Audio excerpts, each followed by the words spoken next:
and let everything populate and everyone wander in, so to speak.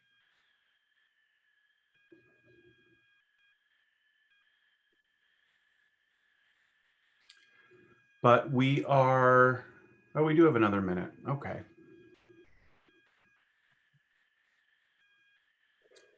Hi, everybody. Thanks for joining us. My name's Andrew Douglas. I work at Bryn Mawr Film Institute. I am very pleased to be joined by one of our instructors who also moderates our Sunday post-screening discussions once a month, and I am confident will do so again sometime before too long. Lisa DeNight. Thanks for joining us, Lisa.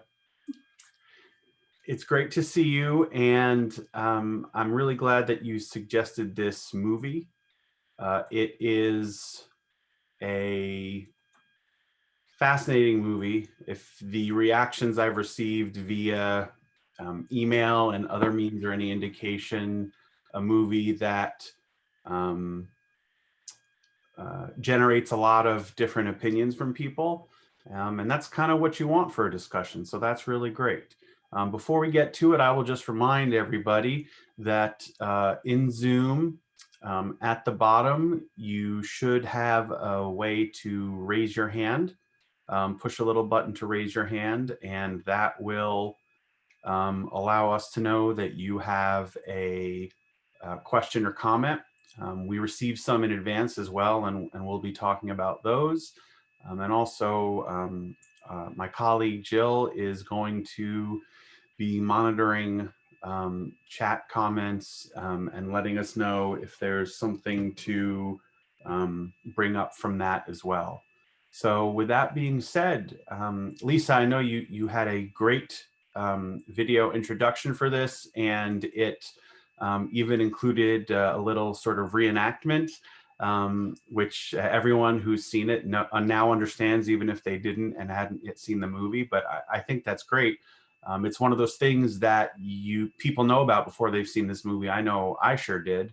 I saw it in another movie before I saw it in this one, and we can talk about that. But Lisa, are there any sort of opening remarks or anything you'd like to sort of get us rolling with?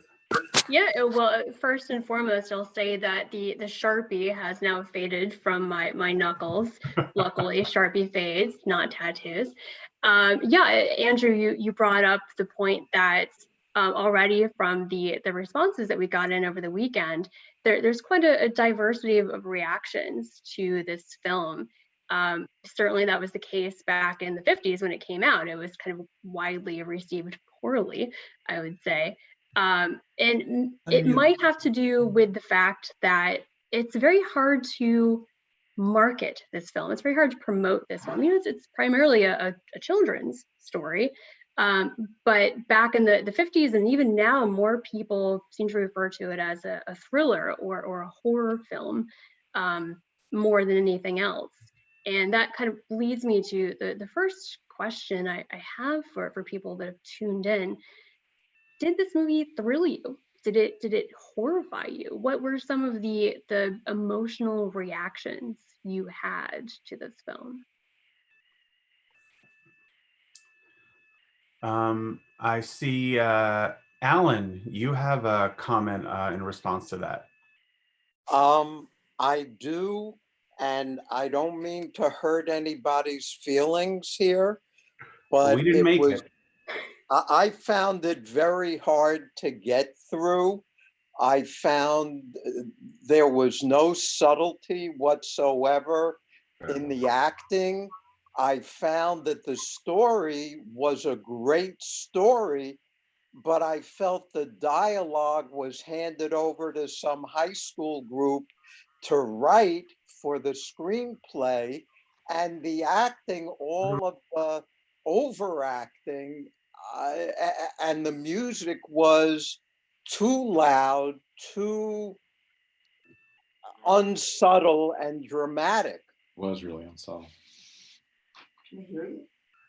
Okay, Alan, thank you. I would just urge everyone who's not currently speaking or making a comment or asking a question to please remember to keep themselves on mute. in response to what you say, Alan, and I'll certainly let Lisa jump in with her thoughts. I think that the music criticism, and you know this, Alan, you've taken a number of classes with me, is one that is often leveled at films of that era. I think that was kind of, at the very least, an industry, the industry standard was a factor then. But I will say that it goes in line with your other sort of assessments, or I guess I would say descriptions, that the film was not subtle. And I'm not going to try to convince you otherwise. The movie is not subtle, and I don't think it is intended to be. It is also not intended to be realistic. And I think that like many other things, part of how we perceive it is based on sort of where we are when we see it, and have we entered into it with a sort of, right frame of mind. And I take it from your response, Alan, that the answers to was it thrilling or was it horrifying are a big no. But Lisa, what are your thoughts on what Alan had to say? I mean, I echo a lot of what you have to say, that this movie is not subtle. It's very smart. And I hope we can get into some of the very complex themes that are underlying the very, stark contrast, good, evil, Preacher's theme in the score, Willa's theme in the score. There are all of these dualities and very stark contrasts, but there's also a lot of complexity in the themes as well.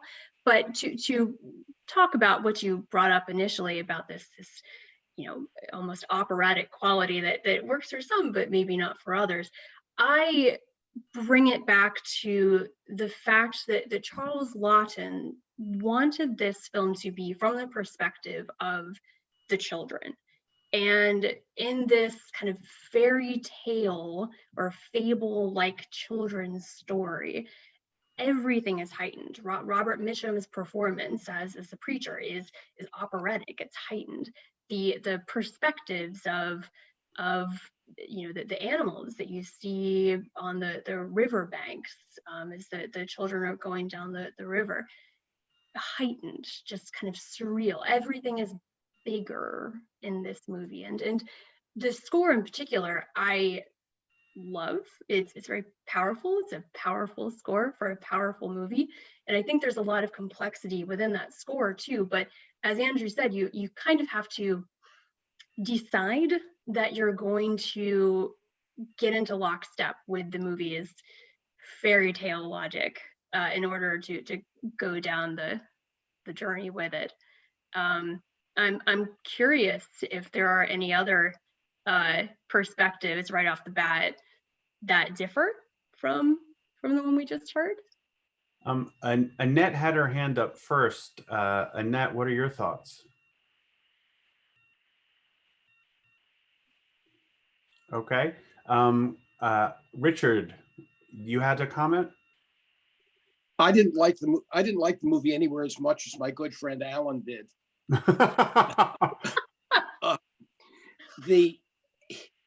I always thought that if you weren't supposed to notice all the effects that a director does, and boy, these really stood out. I mean, like, hey, look at what the director did. Look at what the cinematographer did. I mean, going to the point where they hired a midget and a pony to have that shot from the top of the barn. I kind of think if at the time the studio executive thought it was too artsy, the critics didn't like it, and none of the audience liked it, maybe there's something to that. And right now, the average moviegoer, which is what I am, I'm certainly no scholar of movies, doesn't like it. And it's got to be someone who is interested in it from the effect of the history of the motion picture and the effects that he tried to do, going back to silent movie language and overstatement. And it's historically very interesting, but is it a good movie if most people who look at it don't like it? Well, Richard, you asked that question and I answer it. Actually, I recorded today the segment, the Ask Andrew segment that'll be released tomorrow. And I actually answer your question about I look forward to seeing it. Yeah, no. So in general, I won't take issue with your general premise, but regarding this film, I think your comment about, you're not supposed to notice these things.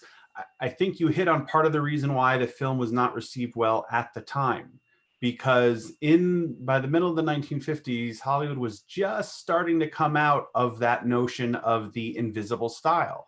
Now, I know that you can't possibly think that as a general rule, that is always the difference between a good movie and a bad movie, because I'm sure you've seen a Martin Scorsese movie and said, wow, that was an amazing shot.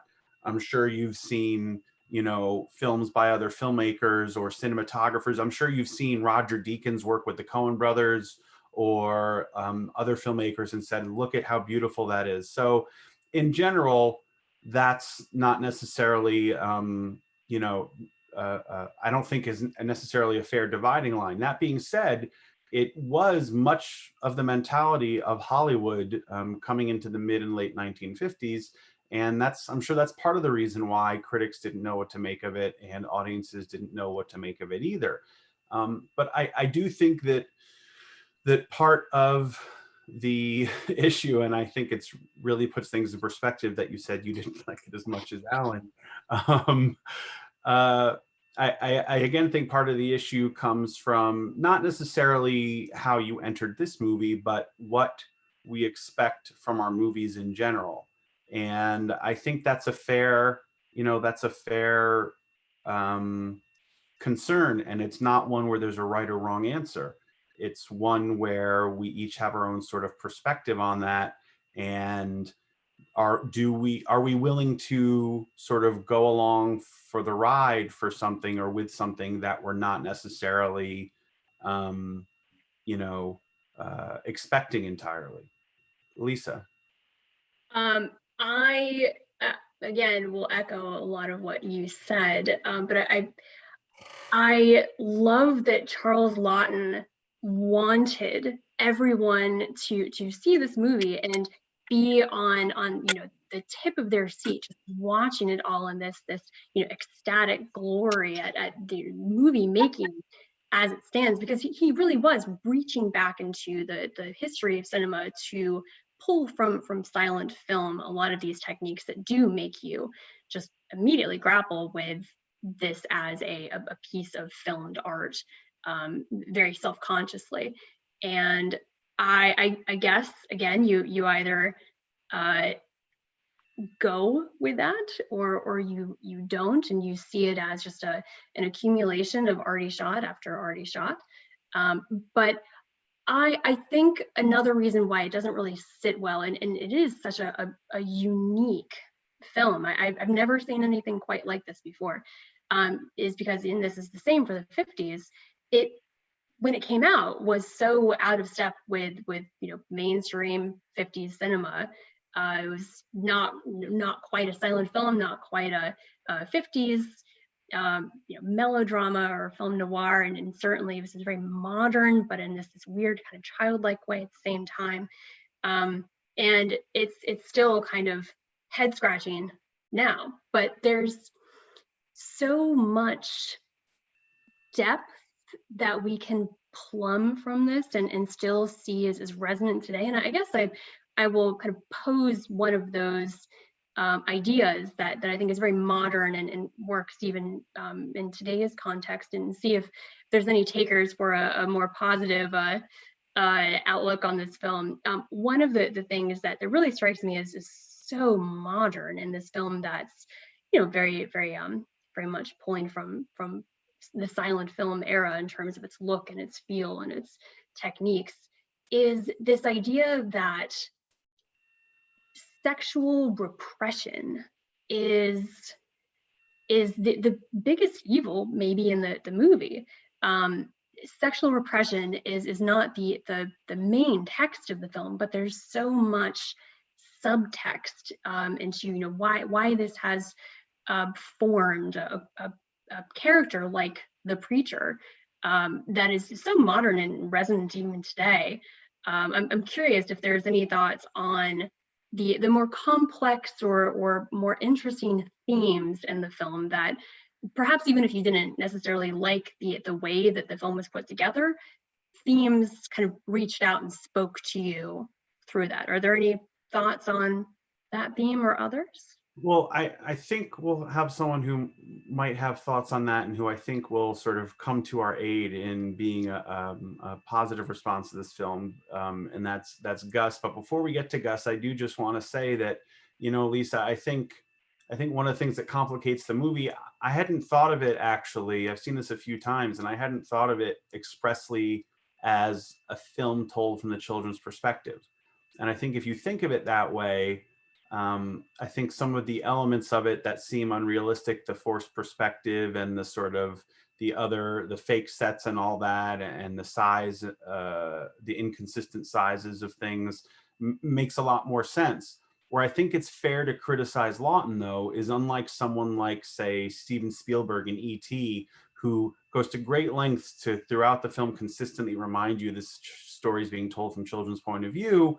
Lawton does that in some ways, but doesn't do it, I don't think, as consistently or as consistently visually. And I think something else that complicates that is the sexual repression, because I don't think that kids at the age of those characters would have picked up on that subtext. And I understand it's an important element of the film, but it complicates the notion that film is being told sort of largely or wholly from the children's perspective. That being said, I'd love to hear what Gus has to say. Yeah, I'll take the actually opposite view of what's been expressed by a couple of the participants. I think this is a great movie. Roger Ebert also agrees with me, since he put it on his great movies list. I think it's extremely complex. I agree with what you just said about that inconsistency, but there are so many themes in this. The sexual repression part, especially when we see Pal watching the stripper, the little his knife pops right through his his clothing, and I started to liken him to Norman Bates, because they both have guilt, and it's that sexual guilt and repression, and the only way they could respond is through violence and penetrate women only with knives. And I think it's interesting that at the end, he brings a knife to a gunfight with Cooper. And, she's kind of like, the opposite of him. She's a true religious person who kind of like teaches the New Testament of love and acceptance, and not just using, religion for one's own perverted points. And, one question I wanted to ask was, I thought that it's interesting also, along with this idea about women and men, is that the men in this film seem to see through Mitchum's phoniness, but the women don't. And I think that's what Cooper is trying to say to the girls. And the fact that actually, I think also another thing I want to say was that Mitchum's character is kind of the opposite of what he espouses. He blames like Eve basically as the person who's the temptress, but he's the temptress. And at the end, the apple that is given by Cooper to John is for nourishment, and spiritual and physical nourishment. So it's kind of becomes a symbol of love, and the woman is more giving and not the tempter, as opposed to who Mitchum's character is. Yeah, I think that's very interesting. I do think that as Lisa said, this movie is tremendously concerned with female sexuality, and that extends to that sort of division you said, where the sort of oily voice of Robert Mitchum can seem to convince almost any woman, except a genuine true believer, of almost anything, but the men aren't buying it. And I even think you see that initially with the kids. Pearl is initially warmer to Powell than her brother is, although some of that is obviously sort of, he's a little more aware of this kind of, the way the world works than she is, although not all that much. Lisa, did you have thoughts on what Gus was saying? Yeah, I loved all of Gus's comments, and yours as well. I especially think that Pearl is mirroring a lot of her mother's different sort of attraction, but mirroring her mother's kind of attraction to this very charismatic figure. Yeah, I mean, I really think that the idea of the apple as well. I love that little theme that you brought up. That's a great theme, Gus.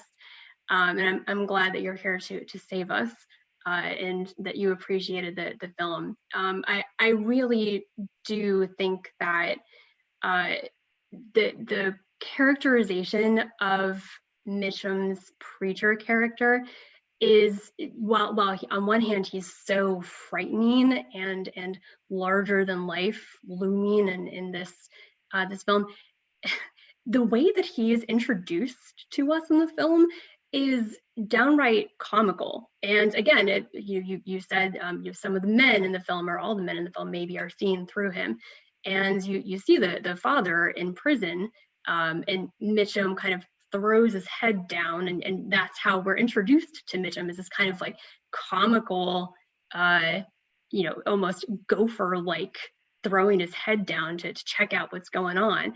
And Peter Graves, the man who plays the father, is just not buying Mitchum at all right from the beginning.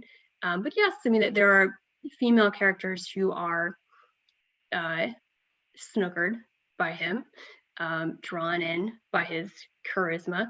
I kind of reject the idea that this film is making some sort of blanket statement about women, though, because we do have the amazing character of Lillian Gish, who is, archetypally goodness incarnate, but is such a rich, complex character in herself.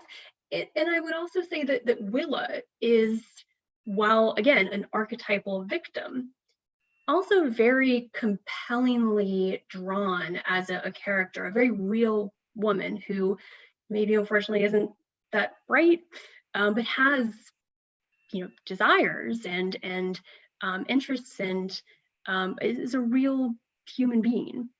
So those are some of my comments to Gus, and I'm very curious to hear from other. I see there's a lot in the chat. We got a number of the comments or questions we got in advance were about the depiction of women and what the film has to say about women. And I think the fact that, to my mind, the sort of great hero of the film is a woman kind of offsets that. I mean, the kids have to sort of have their, have their own grit, but they wouldn't sort of make it without the Lillian Gish character. And I think that kind of evens things out a bit. But we've got a lot. I know we've got comments from the chat. We've also had a lot of people with their hands up, one of whom, Dana, has had her hand up for a while. Dana. So this is great. I love this discussion because I come out right in the middle. And what's so interesting to me is the way we watch movies so differently, and we look for different things in film. Where my wonderful friend Gus looks at symbolism and he explains it so beautifully, I go right for the gut and I look for the acting. I was absolutely blown away by Robert Mitchum. I could not believe that was Robert Mitchum. I mean, to me, he rose up to the Burt Lancaster category in terms of what he was doing here. It is so unlike what the other things that he has done, the other things that I have seen him do. And what I found really interesting was, in this era, in the 50s, you dare not leave your image that you have in the movie magazines and take a chance like he took on a role such as this one, where he was so evil, and I want to say something about that in a minute too, and so profane, and also so buffoonish. I mean, I think he was terrifying, but he's also really silly, and he did some really stupid looking things. And I give him a lot of credit for taking on a role where he would appear that way. So I was really taken in by him. So a lot of the things that I might not have forgiven about the direction, I was great with that. The other thing about this movie that I found intriguing was I thought it was really scary. And this movie proves to me why I don't go out and see horror movies. This was a horror movie. This was a frightening movie. And I was a little surprised that I was on the edge of my seat as much as I was, but I was scared, and I was hoping and thinking to myself, I hope that this movie was made in the Code era and that Mitchum's not going to get away with this, because I don't want something to happen to these children. And of course, I sort of thought, oh, well, it won't, because this is that era and he's going to get his in the end. But I was scared, and I thought there were a lot of things in this movie made in the 50s that touch on some of the things that about horror movies, that the few that I have seen that always upset me. And one of them is the preoccupation with religion. Religion, and certainly religion in the extreme, is often a part of horror movies. It kind of goes hand in hand. And I guess about that, I have a question. I would like to hear what you have to say about that, what other people have to say about that. But in any event, I'm further on your team, Andrew and Lisa, because I do think there were things about this movie that were very compelling, although I do think the direction was all over the place. So I get that completely. Thanks, Dana. I think you made a lot of good points. Stars didn't go much outside their comfort zones, if at all. I mean, they rarely do today, and they definitely didn't back in the 1950s. And for Mitchum to do this, I mean, he does more sort of big expressionistic, emotive. I mean, he's menacing in plenty of movies, but it was a quiet menace. It was a menace just to look at him. He's really selling it here. And that's what the role called for, and I think that's what the whole film calls for. And I think you're right. He should get a lot of credit. And frankly, I think everyone involved sort of went for it, and they went, they committed to this endeavor. And it's an endeavor that not everybody's on board with. And that's the other thing I wanted to mention. All the folks who don't care for this film, who still watched it and came here to talk about it. I give you a lot of credit, because a lot of times when people don't like something, they sort of just, poo-poo it to themselves and then go about their business. But you came here to share your views, and we're open to hearing other ones. And that's what makes what Lisa and I do, so interesting to us. One of the things that makes it so interesting to us. And so we really appreciate that you all took the time to do that. Lisa, did you want to say anything about what Dana commented on? Yeah, I'll just agree with you. I really thank everyone with your opposing views from mine, clearly, and Andrew's. It's very easy to have blind devotion to a film you love, and so I appreciate the additional perspectives. And Dana, I loved all of what you had to say, and I too find this film and Robert Mitchum's performance to be horrifying in a lot of moments. And Robert Mitchum, I agree, was very fearless in choosing to do this role, and apparently he did so very effortlessly. He loved the book on which this film was based, and thought the character was a real exciting challenge for him. I mentioned in my intro that Gary Cooper decided to pass on the character for the reasons that you mentioned. I mean, it's very potentially tarnishing to one's movie star image to A, yes, look like a buffoon, and B, take on this really perverse role. I mean, it's a very perverse role. And then finally, you mentioned that you were hoping that this film was made in the Hays Code era, so that nothing bad would happen to the children. And this was clearly made in the Hays Code era, with lots of censorship, which did shape how certain scenes were formed, like the wedding night scene, etc. But another reason why I love this film so much, and how it kind of remains so different than a lot of its mainstream 50s other films, the end is so anti Hays Code era endings. It ends with the patriarchal figure ended, demolished, destroyed, and this upholding of a non-nuclear family held by a single mother of sorts. So it's a great upending of the way that traditional classic Hollywood narratives ended in the 50s. I know we still got some hands raised, but I know there's been a lot of action on the chat. So I'm going to ask my colleague Jill if she could kind of give us a sense of some of the stuff coming up on the chat. Sure. So we have a lot of opinions, both for and against. I'm going to go a little bit back earlier for a question from Ron. During times of upheaval in the US, early industrial revolution during the 1800s and Depression, religious revivalism peaks. Is Loughton trying to criticize fundamentalism, e.g. pious mob with pitchforks? I think that's certainly part of it. I mean, as Dana and others have alluded to, this film is one of the sort of scary elements. Well, it's interesting too, because a lot of movies and a lot of topics will pick one side or the other and decide that this element is bad, right? And we see religion being perverted or whatever, used by the Mitchum character to justify, at least to himself, his own ends. But then we see it justifying the, you know, very generous and selfless behavior of the Lillian Gish character. So in the way this film treats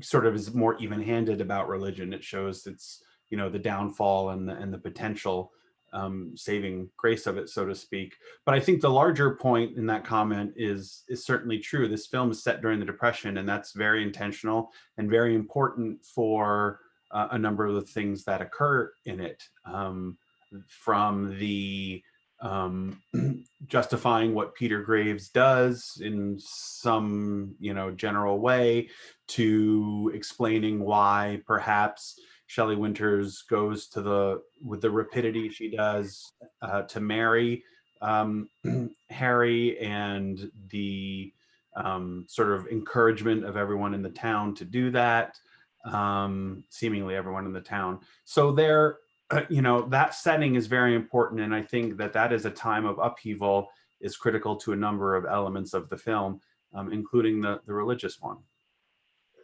And I agree entirely. The film is not anti-religion, and that is perfectly clear with Lillian Gish's character, who I think someone earlier said, you know, New Testament religion, and it is such a pure religion of acceptance and understanding.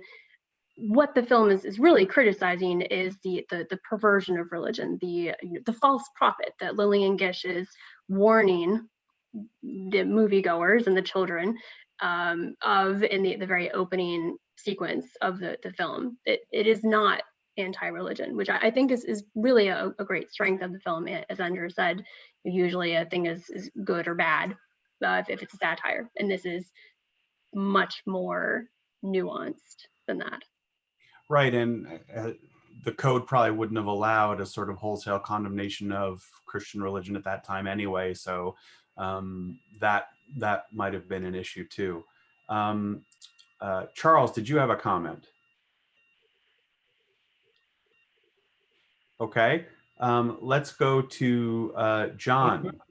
Oh, are you there, Charles? Okay, go ahead, Charles. Yeah, last time I struck out twice. This time I had my wife to show me what to do. This was two pictures to me, with a big line drawn down the middle of when the children wind up with Lillian Gish. This, to me, the first part of it, I was prepared to hate, and I wasn't disappointed.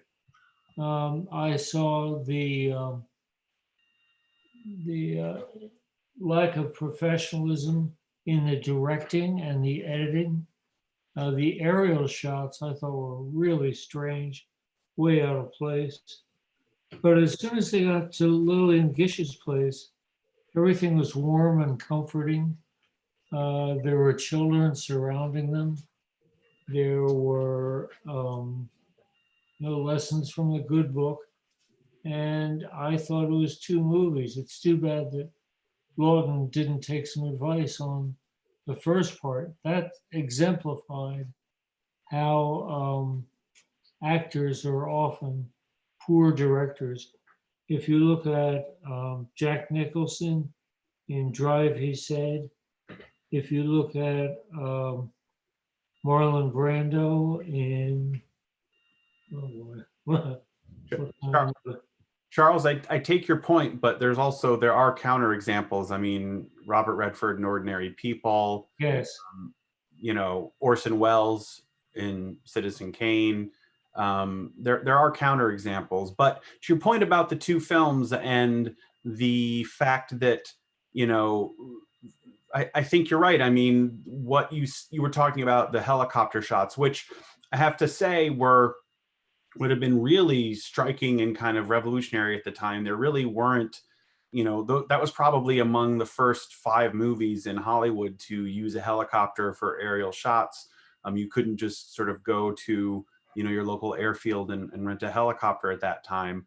That doesn't excuse if they appear to be misused or they couldn't be handled with the sort of necessary stability for a consistent aesthetic. But I think mentioning those underscores your point that the film sort of comes much closer in and much more down to earth in a number of ways when the kids meet Lily and Gish and sort of that part of it starts. And I think that's a very interesting point of division.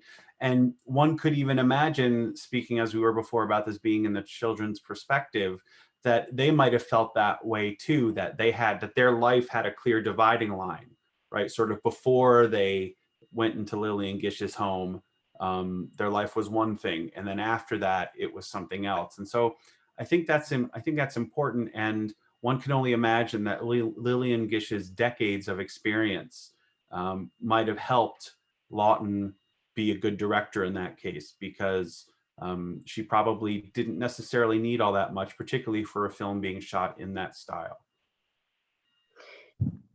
I love the comments on the helicopter shots, but perhaps for a different reason. And again, it's kind of showing what a Rorschach test this film is. I loved the helicopter shots. I've seen this movie, countless times, and they always kind of struck me as very different from the rest of the filmic grain of the movie, and I kind of ran them over in my mind. And I really see that the helicopter shots as this God's eye view, this kind of indication that there is a God presence within the realm of this film, but he's just watching and not interacting. He's just checking out the scenery. But I think that those helicopter shots, whether or not you think that or one thinks that they were roughly handled or unnecessary in the film, I see them as fitting in with the overall themes and mission of the film in a way. So those are some of my thoughts on the helicopter shots in particular. Janice, do you have a comment? Did you mean Janet? No, I meant Janice. Okay, bye. But it appears that Janice isn't there. No, I'm here. I okay, unmuted. Go ahead. I started talking before I unmuted. Sorry about that. No problem. I like the film, and I did buy into it both as a horror story and a fairy tale. I was very much afraid for the children as well, like the previous comment. I was thinking about, as you talked about the movie as 2 films, which it very well may have been, but that's also in keeping with fairy tales. And I can remember all the children's fairy tales where you're frightened throughout it, what's going to happen, whether it's Cinderella and her bad situation, and then what happens at the end is completely separate, really, with it's a happily ever after. So I think that is consistent with being a fairy tale. But some other things I wanted to comment on is there were elements, although they were done a very elementary way, which are in keeping with a lot of things that are current. Well, first I would like to comment though on Mrs. Spoon. I was so angry with her that she didn't recognize here she was a friend of the wife and supposedly knew her and loved her and turned on her so quickly. So I thought that was a very negative stereotype of women. And you know, there were stereotypes throughout. And the Robert Mitchum character, if you think about it, it's really common throughout films. The fanatic religious person who you need to be afraid of, and it's very current as well. So it's actually something that you can take away, even though this is done in a rudimentary way, to things that are happening today. And the other thing that I kind of laughed at, because it was done so crudely, was the mob scenes. But that's also a stereotype of that period reality, but the way it was shown was very stereotypical, and unfortunate way to show the townspeople too, who really had a kindly side, and how quickly they turned into a mob. Well, I think that's part of the point, and the sort of implicit criticism of the film is that Mrs. Spoon was leading that mob, and the fact that it seemed to be lost on her. I mean, actually, I guess I shouldn't say it was lost on her. She might not realize it, but the reason she was, you know, carrying the first pitchfork was because on some level she felt responsible for allowing that man into their community and convincing this person she cared about to marry him, and she ends up at the bottom of a lake. So, Lisa, do you have any thoughts? I think the film reserves its sharpest criticism for Mrs. Spoon, and I think that the mirror, there's so much mirroring going on in this film, and that mob scene really kind of calls back the scene from, you know, the tent revival religious event that was in the earlier part of the film, where Shelley Winters and Robert Mitchum are you know, preaching Robert Mitchum's gospel. So there's that frenzy, that you know, perverted religious frenzy, then transferred to the frenzy of the mob mentality. And I do agree with Andrew entirely that if we can kind of armchair psychologize Miss Spoon, she absolutely was feeling deep shame at you know, being tricked. I mean, maybe this was a very, maybe it wasn't shame from, oh, I can't believe I pushed this woman into that situation. It was perhaps a very narcissistic shame of, I can't believe I was tricked.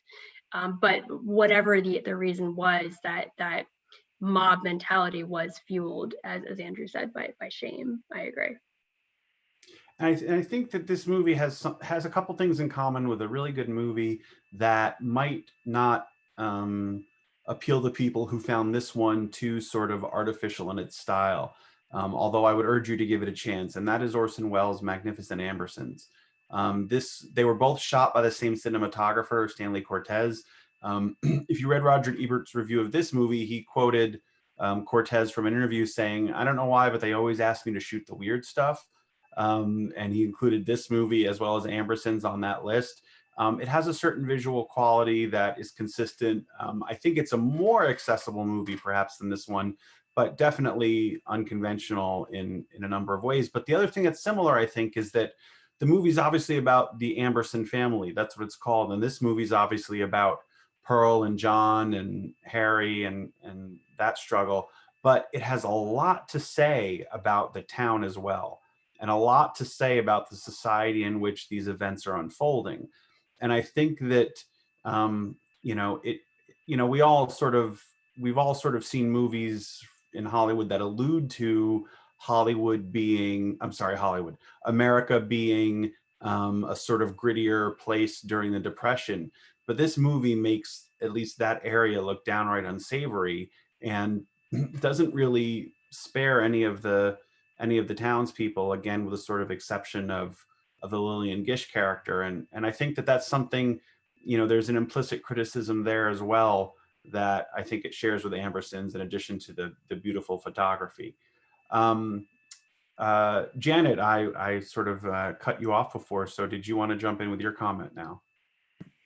Oh, yes, thanks. I realize I must be missing something, that this movie made, you know, number 2 on the Guardian's list of best pictures ever. I hope that I'm able to come around and enjoy what they love about the film so much. But criticisms of the directing would include, for me, the delayed reactions and actions on the part of the child actors and Robert Mitchum, and during the skiff scene when they're getting away from him, finally, the obvious delay and increase in tension that he was trying to create. And the third thing I would say is the mob scene. I really thought they were going after the orphans. I was so confused. Of course, you wanted them to be going after Robert Mitchum, but Lillian and her little geese were running away from them. I was very confused at that point, and also noticed that there wasn't a single actor without a prop in their hand. That was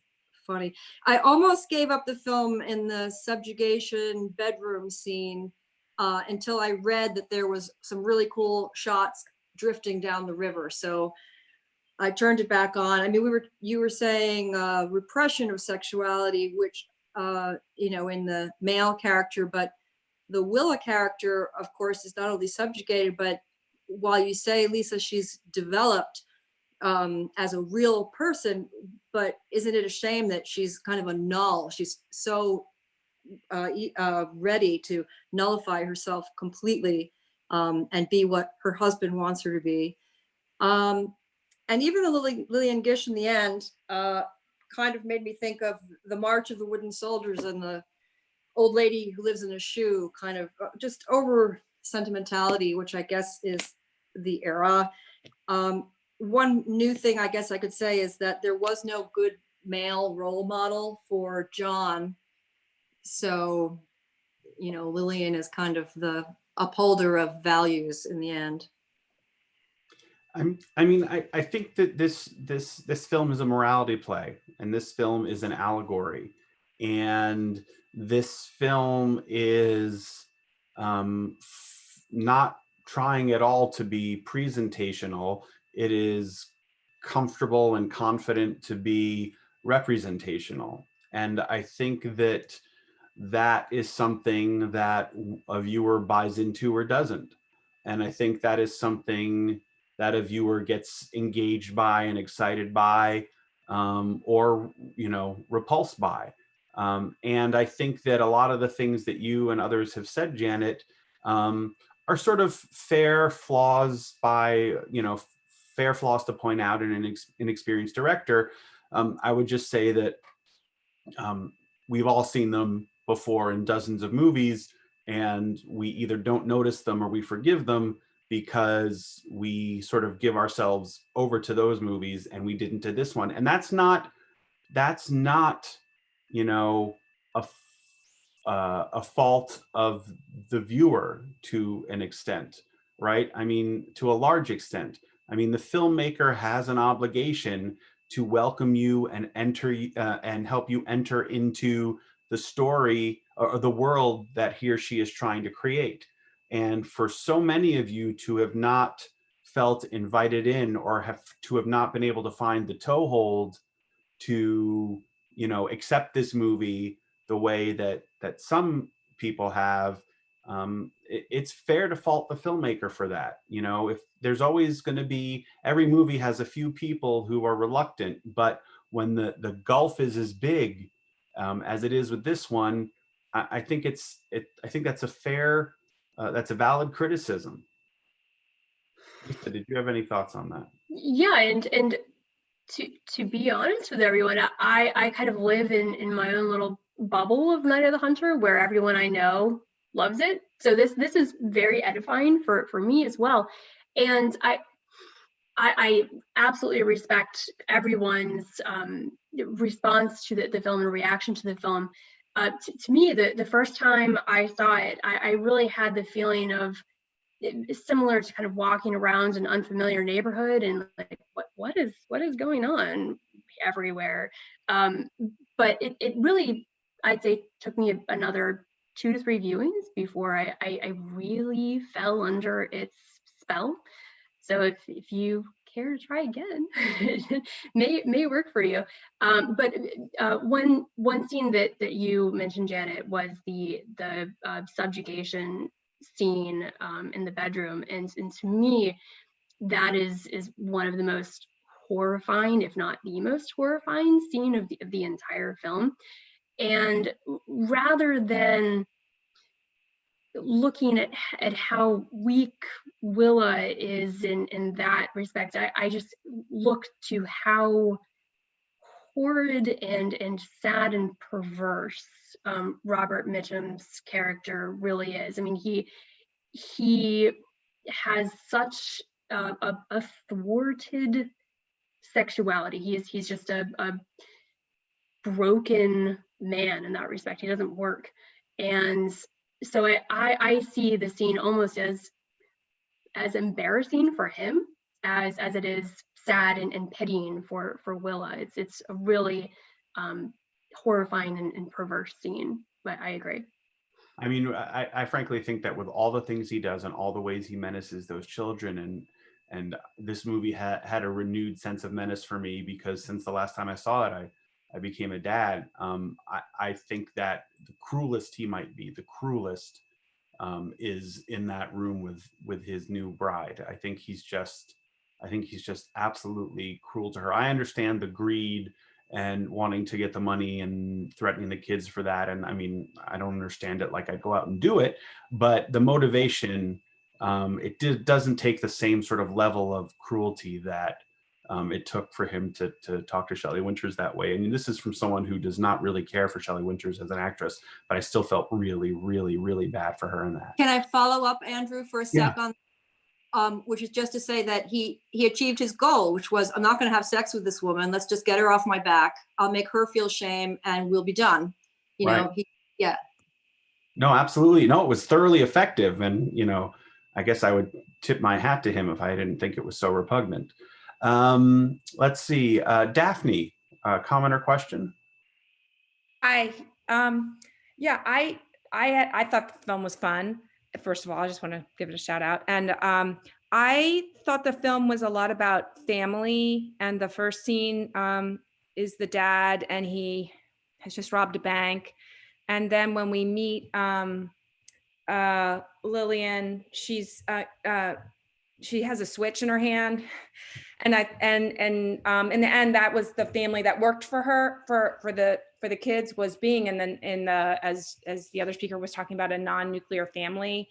And so I thought it was about kind of in the end, the allowing for that family can be crazy and can be irrational and whatever, but that was maybe an unlikely matching for those children, but it worked out great. And the other thing I really liked, which I didn't think anybody mentioned, which was my favorite line in the movie, was when Billy and his sister are sleeping in the barn and they hear Robert Mitchum singing, and he says, "Boy, he never sleeps."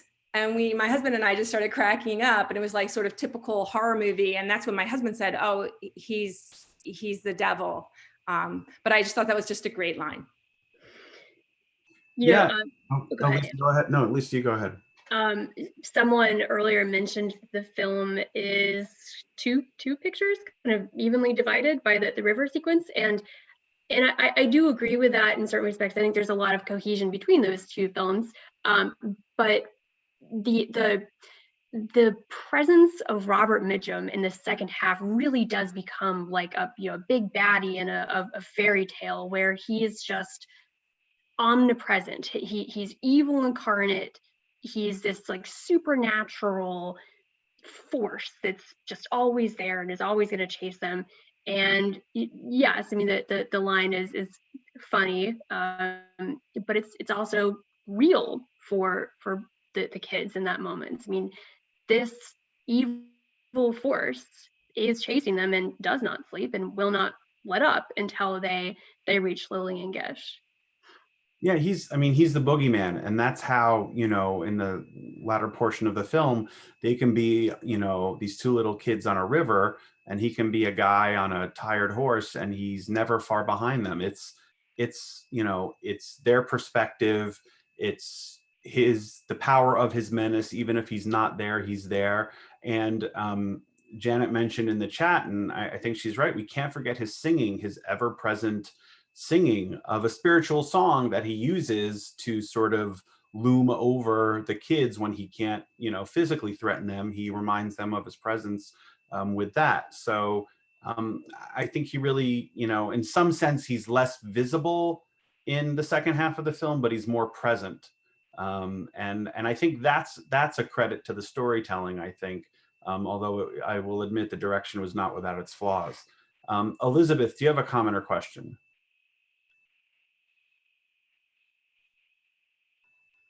Okay, how about Roseann?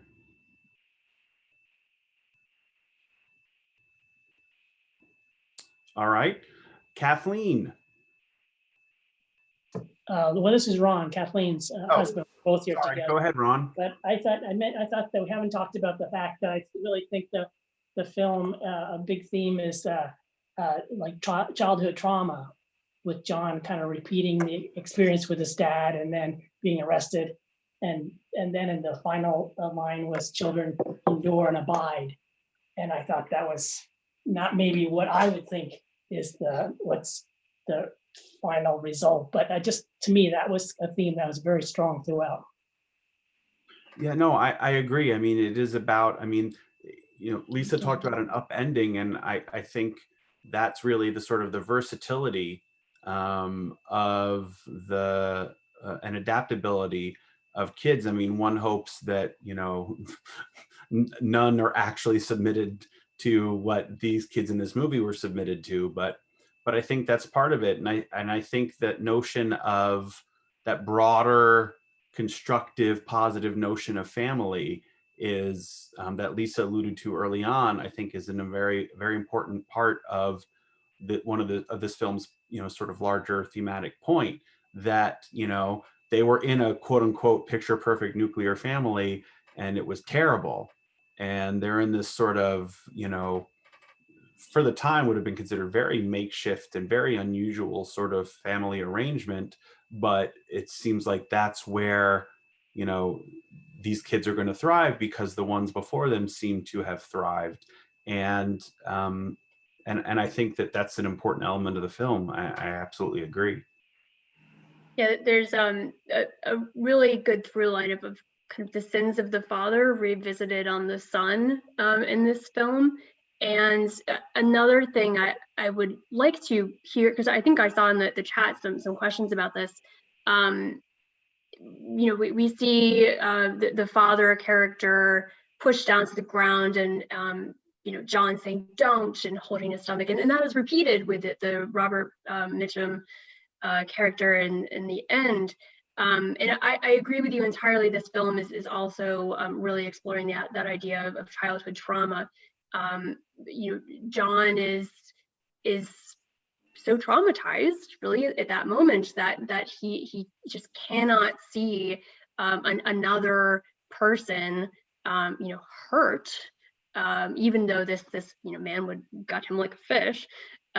So I really do agree that the childhood trauma is a theme that runs through, even though Lillian Gish, you know, closes the film with saying that they abide in the score, which again, I cannot say enough good things about the score. The score is magic to me.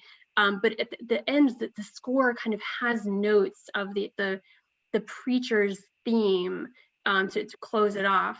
Not to entirely undercut Lillian Gish, but to say that, yeah, childhood innocence abides until it doesn't. You know, Ruby, the older child, you know, probably prepubescent or you know, going on her teen years, she is now understanding that or about to understand that men are going to try to take advantage of her, or that there's evil out there in the world. And the children found that out a little too early, maybe. But childhood innocence does abide, but eventually that, if not evil, that the knowing will come, is my comment. Roseann, are you with us now? I am. Can you hear me? Yeah, go ahead. Okay. I really love the movie, and I love the whole good and evil aspect of it. And as the movie progressed, I found myself looking at every character and assigning them the label of good or evil. I loved some of the scenes where the kids are in the boat and they're hungry and they see, John says he sees a turtle and he says to Pearl, I know you can make soup out of that, but I don't know how.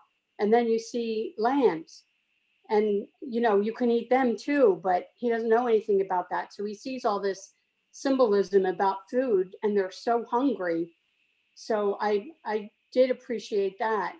And the other thing I appreciated about John, who I think had the kindest soul of any character in the movie. He was always so sweet to Pearl, no matter what, even when she was endangering their welfare without knowing it. He was always kind to her. So he was number one on my list of the good people in this film. And I disagree about the neighbor. I don't think she felt guilty at all and what made me think she didn't feel guilty about Willa at all is that she never mentions anything about the kids, like, oh my God, what happened to the kids? Where are they? I don't, she's not redeemed in my mind in any way. I think that's it. I think they are my comments. Thank you, Roseann. Something you said and something that's been reflected in the chat, there's a lot of talk. Some people are wondering about the whole portion where the kids are on the river. And I think that, if we recall, Lillian Gish talks about the baby Moses and the river, and she talks about another sort of allegory of the river. And that's not an accident. That's, some people have had these comments in the chat about how, the animals watched over them, or they survived, they got the potato, they survived by the grace of strangers. And then they were discovered by this person who realized what they were, which was basically children worth loving and worth accepting, which is, certainly at least one way to kind of look at the allusions that Lillian Gish is making. So to the Bible. So I think that all sort of works rather well. I know we're almost out of time. Lisa, do you have any quick comments on that? I've seen a lot of questions both in the chat and just kind of in general about the animals. Lots of questions about the symbolism of the animals, and I had never thought of the animals representing food. But you're right. John does say, I wish I knew how to make soup out of you, turtle. But to me, the animals really kind of reinforce the dominant theme of the film to me, of the natural world and the natural order of things being the way of the world that should not be perverted or held back from embracing. And the animals to me on that river trip really just kind of symbolize and this pantheistic world of nature. The animals are, maybe nurturing the children in their own way. They're maybe blessing the children. They're looking out for one of their own, a weak and little one in the world. But it really just kind of stands to me in sharp contrast with the religion that Robert Mitchum is promoting, contrasted with this really kind of pantheistic view of nature. Nature really comes out all the more on subsequent viewings of the film as embracing and there's death in nature. That an owl swoops down and grabs a little bit of prey, but that's the natural order. That's the natural way of things, and to pervert that is to or to go against that is to become a broken person, I think. Roxy, do you have a quick comment or question? Yes, I do. So I think something I've watched this film 3 times now. The first time I saw it was last May, and I think every time I watch it, the flaws become more apparent. But I still, it's always just it's such a fascinating watch, and I think one of the shots that I guess I don't really like. I see where people are coming from when they say that like some of the directing is flawed, and I guess this is more of the cinematographer. But the standout shot to me is always the shot of Shelley Winter's character in the lake with her hair floating, and it's just that's the point for me when it just becomes like one of the best films that I've ever seen, where it's so poetic and it's so, I guess that's when it crosses into the line of like a fairy tale, I guess, if that makes sense. Just No, so I think that's a really great point, and that is, that is certainly, if Stanley Cortez ever had the need to put out a highlight reel, that would be on it. I think that, that's one of the, I mean, you're right. There are flaws in this movie because it was an inexperienced and unconventional director who was working with a cinematographer who wasn't, afraid to push boundaries. But then you also get great moments like that. And something I thought what you said, Roxy, about being poetic was very interesting, because in some sense it doesn't look real, but in another sense, it gave me at least a very good sense of what it must be like to be in that position, how alone she was, how cold she was, how sort of fragile in a sense she was. And I think that it was very effective in that way. And, sometimes, a movie should be more than a sort of collection of some striking images, but some movies aren't even that. And this movie has, I think, more than its share. I do hope that everyone who didn't like the film maybe came away with a couple shots or a couple sounds or a couple snippets, cinematic snippets of the film that they will think of and remember. Roxy, that shot is probably one of my all-time favorite shots in any movie ever. And when you add the lilting, like almost single chord note of the river theme that plays over that. I mean, it's not horrifying music. It's just kind of sad, pitying music in a way. It's just so lovely and poetic. That's a great word to use for it. And there are shots and sequences in this film that have kind of burned themselves on the brains of the collective conscious. I know a number of people have asked about Spike Lee's almost direct quotation of the preacher's love and hate speech and with Radio Rakim and Do the Right Thing. And I mean, that who knows specifically why Spike Lee decided to quote that. I don't think he's ever come out and said that. But I would like to think that Spike Lee is sharing with us that Radio Rakim was a big fan of the 1955 classic film The Night of the Hunter, and decided to do a little recap of that famous scene. But it really kind of speaks to how there are some indelible moments in this film that you probably have seen, appropriated in other films or cultural products since it came out and since it was kind of rediscovered.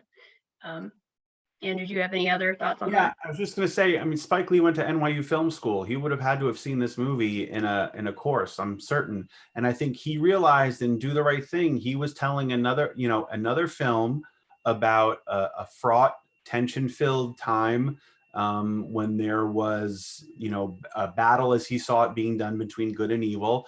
And that film in and of itself has its allegorical elements. And he thought, why not borrow a moment from another film that was interested in the same broad struggle, but also was allegorical, certainly to a good degree. And so I'm pretty sure that that's more of the reason why it's in there than he would have then Radio Raheem was a Robert Mitchum fan, but we can Yeah, always hope. really, it's about the violence of looking at life in dualities or in binaries. The The violence names of it, that yeah. that stems from that. Yeah, and Spike Lee was a huge fan of this film. I don't know when he saw it precisely, but he is a big fan. And we have one person who has his hand up we haven't had a chance to hear from yet. James, are you still there? Yep, I'm still here. Okay, go ahead. I just had a sort of a comment / question, I guess, about sort of the Uncle Birdie character, because I thought what was interesting with him is that he was kind of one of the good characters to some extent, but he still let the kids down, you know, when they needed him, and just the fact that he'd offered to help. And I think that sort of during that sort of middle section when they're making their escape, it's interesting how they, you know, the frustrations of childhood, of just people never kind of doing what you want them to do, whether it's your little sister or your sort of, you know, friend who's promised to help. And I just thought that was quite a powerful scene. I don't know if anyone else thought that. No, I agree with you, and I think it reminds me, and I'm glad you brought that up. You know, when I watch a movie, sometimes I think to myself, you know, why are certain scenes included? Why do we spend the amount of time with certain characters that we do? And I think that part of the point of that scene where, you know, Birdie can't sort of, you know, bring himself to help the kids, is there in a way to make what Lillian Gish does seem, I think rightfully or fairly, all the more extraordinary. That courage doesn't grow on trees. Everyone isn't imbued with it. Not everyone has the stomach or the discipline or whatever to stand up to protect the weak against the strong and misguided. And I think that part of that, you know, I think part of it is about the lesson that kids learn that adults will let you down. But I think part of it is also to present a contrast, to make Lillian Gish's, you know, presence and contributions in the film, her character's presence and contributions in the film, seem, you know, put them in relief, I think. I agree entirely, Andrew. Couldn't have said it better myself.